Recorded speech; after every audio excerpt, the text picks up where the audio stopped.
राजधानी भोपाल में ऐसी जर्जर इमारतों की कोई कमी नहीं है जो कभी भी भरभरा कर गिर सकती हैं।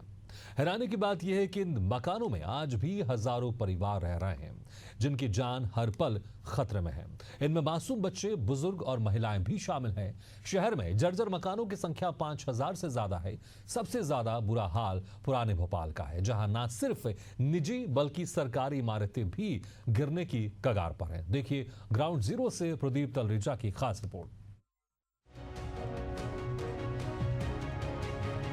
जब एशियन न्यूज की टीम जर्जर इमारतों की सच्चाई जानने ऐशबाग इलाके में पहुंची तो नजारा हैरान कर देने वाला था। घर की टूटी दीवारें, मकान की छतों से झांकते सरिये, कुछ जगहों पर तो पेड़ पौधे उग गए हैं। बावजूद इसके सैकड़ों गरीब परिवार इन्हीं खतरनाक इमारतों में रहने को मजबूर है।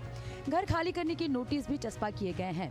नगर निगम ने चेतावनी बोर्ड भी लगाए हैं, लेकिन वैकल्पिक व्यवस्था के अभाव में लोग जान जोखिम में डालकर वहीं टिके हुए हैं।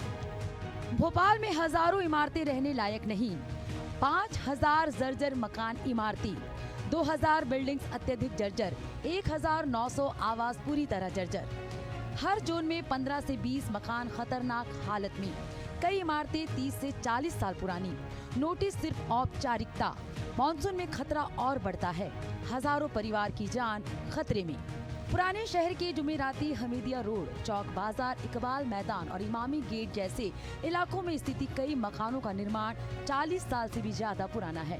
ये घनी आबादी वाले क्षेत्र है जहां आए दिन हजारों लोग गुजरते हैं।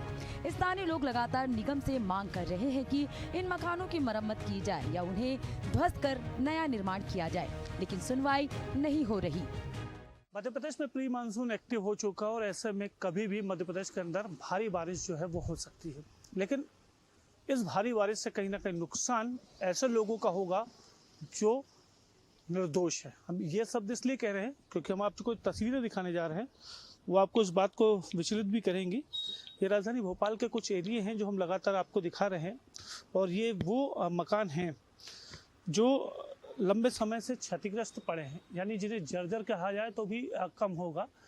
राजधानी भोपाल के अगर ऐसे कई इलाके हैं, चाहे वो पुराना भोपाल हो चाहे नए भोपाल के हिस्से हों, ऐसे कई मकान हैं जो 30 से 40 साल पुराने हैं, और 30-40 साल पुराने होने के बाद इनमें कई अगर मकानों की बात करें तो दीवारें पूरी तरह क्षतिग्रस्त हो गई हैं। कई मकानों में जो है पेड़ पौधे भी उग रहे हैं।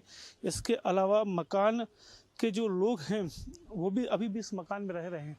हालांकि चस्पा जरूर किए जाते हैं, आदेश जो नगर निगम के द्वारा किए जाते हैं कि इनको खाली किया जाए, लेकिन सबसे बड़ी बात होती है अगर मकानों को खाली भी कर दिया जाता तो इनके लिए वैकल्पिक व्यवस्था क्या है। उस वैकल्पिक व्यवस्था को लेकर भी अभी तक कोई इंतजाम जो है वो यहाँ पर देखे नहीं जा रहे हैं।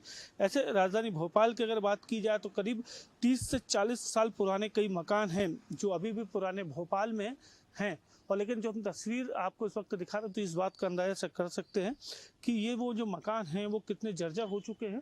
और इन जर्जर मकानों की अगर हालत को देखा जाए तो कभी भी बड़ा हादसा जो है वो यहाँ पर हो सकता है। लेकिन जो ये तस्वीरें हैं ये इस बात को बयान करती हैं कि अगर अति बारिश होती है या कुछ अन्य प्रकार की कोई विपदा आती है तो जो लोग यहाँ पर रह रहे हैं, हजारों की संख्या में लोग हैं, वो कहीं ना कहीं इसका खामियाजा भुगतते हुए नजर आएंगे। नगर निगम की कार्रवाई सिर्फ चेतावनी बोर्ड लगाने और नोटिस भेजने तक सीमित है। EOWS क्वार्टर्स हो या निजी मकान, इनमें रहने वालों के लिए ना तो कोई दूसरी व्यवस्था है और ना ही कोई वित्तीय सहायता। प्रशासन की अनदेखी और जनता की मजबूरी किसी बड़े हादसों को आमंत्रण दे रही है। भोपाल की महापौर मालती राय का दावा है कि प्रशासन सतर्क है और जरूरी तैयारियां की जा रही है। जो है उनको नोटिस तैयार हो रहे हैं, उनको नोटिस दिए जा रहे हैं। जर्जर मकान तोड़ने का अधिकार जो है वो व्यक्ति को रहता है, उसको चिन्हित करके उसको नोटिस देते हैं कि ये मकान जर्जर स्थिति में, आप इस मकान को खाली कर दें। इस बार मध्य प्रदेश में मानसून समय से पहले पहुंच रहा है और औसत से ज्यादा बारिश का अनुमान है। ऐसे में पुराने और जर्जर मकानों पर खतरा और गहरा गया है। भोपाल की अधिकतर कमजोर इमारतें नवाबी दौर, हाउसिंग बोर्ड और निगम की है, जिनमें रहना अब जानलेवा साबित हो सकता है। जर्जर इमारतें सिर्फ एक चेतावनी बोर्ड से सुरक्षित नहीं होती, जरूरत है ठोस कार्रवाई की। एशियन न्यूज के लिए कैमरामैन सलमान के साथ प्रदीप तलरेजा की रिपोर्ट।